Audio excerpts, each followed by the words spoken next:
Hello friends, as part of my video lecture series, today I would like to explain one of the basic and important concepts of Indian Evidence Act, that is classification of facts. There are four kinds of facts under Indian Evidence Act, namely fact in issue, relevant fact, inconsistent fact and irrelevant facts. Before going to know about these four kinds of facts, it is better to understand the concept of fact as given under Section 3 of Indian Evidence Act 1872. According to Section 3, fact means and includes anything, state of thing or relation of things capable of perceived by the senses, or any mental condition of which any person is conscious. On the basis of this definition, we can find two parts. The first part is related to physical facts. The second part is related to psychological facts. The physical facts are all facts which are subject to perception by the bodily senses. Through the five sense organs of the human being, he perceives something with regard to anything, state of thing or relation of things. Here, a person saw something, it is a fact. A person smelled something, it is a fact. A person heard something, it is a fact. A man said certain words, it is a fact. Thus, all these things, a person touched something, it is a fact. Here, all these facts are subject to perception by the five sense organs or by bodily senses. The second part of this word, the second part of the definition, fact, the definition of fact is relating to psychological facts. Psychological facts are those facts which cannot be perceived by the sense organs. The intention, mens rea, knowledge, good faith, negligence, recklessness, etc. are generally proved with the help of the circumstantial evidence. We know that in every crime there are four stages, namely intention, preparation, attempt and accomplishment. In these four stages, the first stage is intention or mens rea. The intention or mens rea is a psychological fact. The preparation, attempt and commission or accomplishment, these three stages in commission of a crime are the physical facts. If we see the illustrations given for the word fact in Indian Evidence Act 1872, there are certain objects arranged in a certain order in a certain place is a fact. A man heard or saw something is a fact. That a man said certain words is a fact. A man holds a certain opinion, has a certain intention, acts in good faith or fraudulently, or uses a particular word in a particular sense, etc. are the facts. A man has certain reputation is a fact. Thus, the fact is defined under Section 3 of Indian Evidence Act. The facts are of four kinds, namely fact in issue, relevant fact, inconsistent fact and irrelevant fact. Coming to the first one, fact in issue. Fact in issue. Fact in issue is also defined under Section 3 of Indian Evidence Act 1872. Fact in issue means and includes a fact by itself or a fact in connection with other facts, constitute or form the existence, non-existence, nature or extent of any right, liability or disability, and it is asserted by one party and denied by another party. Here, in order to understand the concept of fact in issue, it is better to understand the concept of relevant facts. Relevant fact means it is a fact connected with the another fact. As per the definition given for the word relevant fact under section 3, relevant fact means one fact is said to be relevant to another when the one is connected with the other in any of the ways referred under sections 6 to 55 of Indian Evidence Act 1872. Any fact other than specified under section 6 to section 55 of Indian Evidence Act is not a relevant fact. The facts, those which are specified under section 6 to section 55 of Indian Evidence Act, are the only relevant facts. Rest of the facts are irrelevant in general. As we know, fact in issue is a fact by itself, or it is a fact in connection with another. It means fact in issue is a fact, or it is a relevant fact. It forms existence or non-existence, nature or extent of any right, liability or disability. It must be accepted by one party and denied by another party. These are the essentials for the word fact in issue. The most important, every fact in issue is a relevant fact. For example, Mr. A has instituted a civil suit against Mr. B for recovery of 1 lakh rupees on the basis of a promissory note. The brief averments of his plaint are: Mr. B has borrowed a sum of 1 lakh rupees on 1/1/2020 for his immediate legal necessities. After receiving of 1 lakh rupees, he has immediately executed a promissory note in my favor. In spite of repeated demands, he didn't pay any amount either towards the principal or towards the interest. Hence, I filed this suit for recovery of 1 lakh rupees along with its interest. Simply, this is the averment of plaint and a civil suit filed by Mr. A against Mr. B. Then Mr. B has filed his written statement. The brief averments of the written statement are: I have never borrowed 1 lakh rupees from Mr. A on 1/1/2020. I have never executed any promissory note in favor of Mr. A. The signatures found on the alleged pronote are not belongs to me. This is a brief averment of written statement of Mr. B. Now, according to Mr. A, B has borrowed 1 lakh rupees. It is a fact. B has executed a promissory note. It is a fact. B has borrowed 1 lakh rupees for his family necessities. It is a fact. In spite of repeated demands, B didn't pay any amount towards principal or interest. It is a fact. According to Mr. B, he has never executed a promissory note, he has never borrowed a promissory note, and the signatures found on the alleged promissory note are not belongs to Mr. B. These are the averments. Each statement is a fact.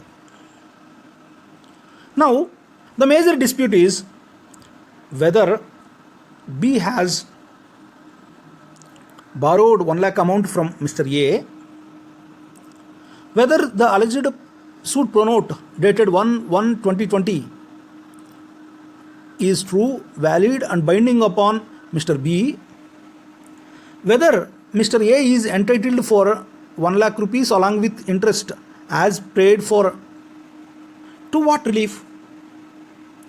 These are the major issues in this civil suit. These are the major issues in the civil suit. For another example, Mr. A has filed a petition seeking divorce against his wife B.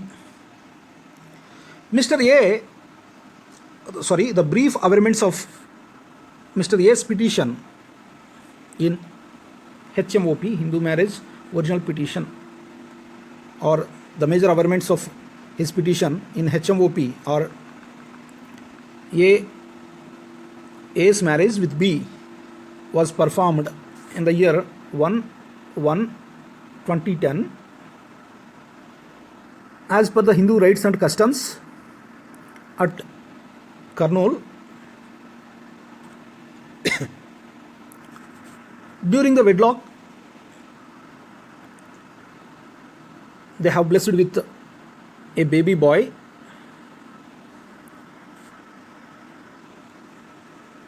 After a few years, B started harassment against A. B exposed her true colors, and she harassed him mentally and physically. Hence, the cruelty is one of the grounds for divorce. Hence, he prayed for divorce against his wife B. This is the case. This is the brief averment of Mr. A in a HMOP. Now, his wife, the respondent wife, here A is the petitioner and B is the respondent. Now, the respondent wife, that is B, has filed her written statement and stated that our marriage was performed as per Hindu rites and customs in Kurnool. It is true that our marriage was performed on 1/1/2010.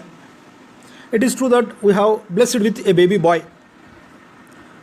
And she categorically denied all the allegations raised by Mr. A against B in his divorce petition, in his HMOP, and she stated that she never harassed him physically and mentally. Hence, she prayed for a dismissal of the HMOP filed by Mr. A, that is her husband. These are the brief averments of her counter. On the basis of the petition filed by Mr. A and the counter filed by his wife B, the fact in issue is, according to both of them, their marriage was performed on 1/1/2010. There is no dispute. It is a fact. There is no dispute with regard to this fact. Their marriage was performed at Kurnool. There is no dispute with regard to this one, the place of marriage. It is a fact, and there is no dispute with regard to that fact.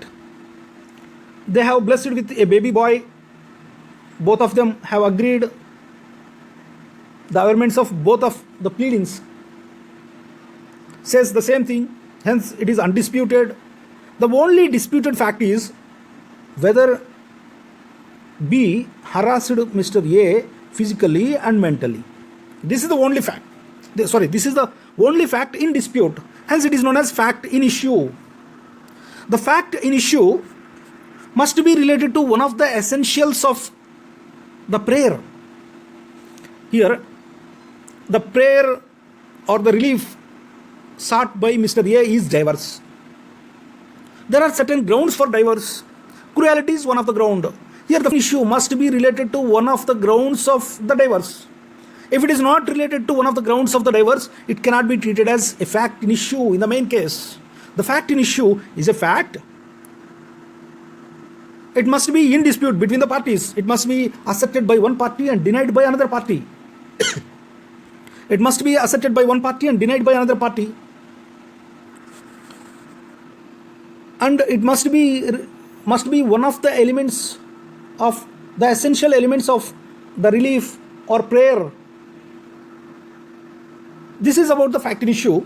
In criminal cases, the charge framed by the court of law is known as fact in issue. The charge in criminal cases, the charge framed by the court of law is known as fact in issue.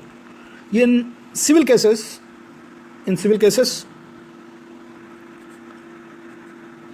the issues framed by the court of law are known as fact in issue. In other cases, certain words like the point of consideration has also synonymous meaning to the word fact in issue. It is about the first category. The second category is the relevant fact. One fact is said to be relevant to another when the one is connected with the another in any of the ways referred under section 6 to section 55 of Indian Evidence Act. As we know that the facts connected with the fact in issue or relevant fact or listed under section 5 to 16, namely res gestae, occasion, cause, effect, motive, preparation, previous and subsequent conduct, introductory facts, explanatory facts, identification, parade, things said or things done by conspirator, alibi, facts intending to enable the court to determine quantum of damages, custom, stage of mind, bodily feeling, facts whether accidental or incidental, existence of course of business. These are the facts connected with fact in issue or relevant fact from section 5 to 16. Now the other relevant facts are admissions and confessions from sections 17 to 71 are the relevant facts. The statements by person who cannot be called as witnesses, section 32 and 33 are also the relevant facts. The statements under special circumstances, namely entries in books of account, entries in public record, map, chart, plan, contents of acts or notifications, etc.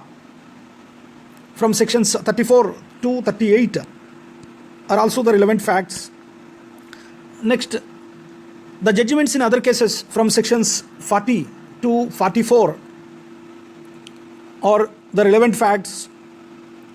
The opinion of the third parties, the expert opinion and opinion as to relationship, opinion as to digital signatures, opinion as to right or custom, opinion as to usage, tenets and grounds of opinion, etc. are discussed from section 45 to 51.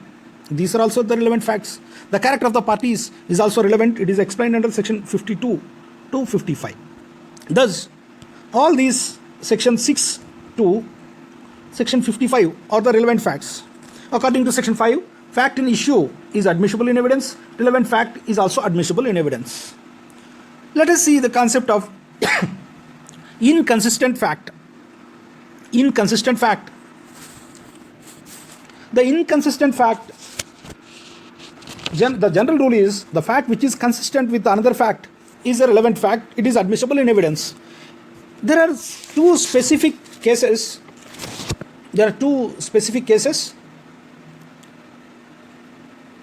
Listed under section 11 and 46 are admissible in evidence, though there are inconsistent facts. As we know that the relevancy is of two kinds, logical relevancy and legal relevancy. Though a fact is logically relevant, it cannot be considered by the court. It cannot be admitted by the court. For instance, the confessions made by the accused to the police officer, though it may be logically relevant, but court cannot admit such kind of fact as relevant fact. The communication between wife and husband, though it is logically relevant, it cannot be admitted in evidence according to section 122 of Indian Evidence Act. Only the legally relevant facts are considered or admitted by the court. Here, as we discussed, section 11 and 46, though they are inconsistent, they are admissible in evidence. Section 11 says about alibi. Section 11 says about alibi. Section 46 says about facts bearing upon opinion of experts. According to section 11, facts not otherwise relevant become relevant. The fact inconsistent is admissible. That is the meaning. Fact not otherwise relevant or relevant if they are inconsistent with any fact in issue or relevant fact. If by themselves or in connection with other facts they make the existence or non-existence of any fact in issue or relevant fact highly probable or improbable. Section 11 of Indian Evidence Act contains 5 common instances or 5 common cases of inconsistent facts related to alibi and absence or non-access of husband to determine the birth during the marriage under section 112, survival of the alleged deceased section 107 and 108, commission of an offence by a third person, self-infliction of harm alleged. These have to be read with section 11 of Indian Evidence Act. The facts bearing upon opinion of experts is covered under section 46. Section 46 says that, let us see the Bail Act. Let me see the Bail Act, the contents of section 46. Facts bearing upon opinion of experts. Fact not otherwise relevant or relevant if they are support or inconsistent with opinion of experts when such opinion are relevant. The same kind of wording is found in section 11 also. According to section 46, for better understanding, the illustrations may be used. Generally, section 46 says that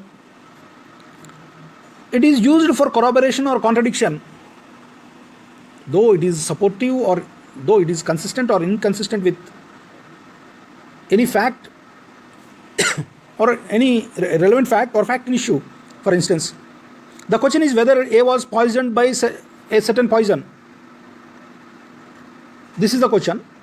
The fact that other persons who are poisoned by the poison exhibited certain symptoms which experts affirm or deny to be the symptoms of that poison is relevant. It is relevant. Now, the irrelevant fact, that is the fourth category. Facts, irrelevant fact means the fact other than fact in issue, and relevant fact is known as irrelevant fact. Irrelevant fact means the facts which are other than the relevant facts and fact in issue. Irrelevant fact is neither a relevant fact nor a fact in issue. Generally, this is the meaning for the irrelevant fact. However, Indian Evidence Act 1872 specifically mentioned certain irrelevant facts under various sections. First one is section 23. In civil cases, admission is irrelevant. According to section 24, confession caused by inducement, threat or promise is irrelevant in criminal proceedings. According to section 25, confession to police officer is irrelevant. According to section 26, confession to a police officer while in custody is irrelevant. According to section 43, judgments, orders or decrees other than those mentioned in section 40, 41 and 42 are irrelevant. According to section 52, in civil cases, character is irrelevant. According to section 53, previous sexual experience or previous sexual character is irrelevant in sexual harassment and rape cases especially. Under section 54, in criminal cases, previous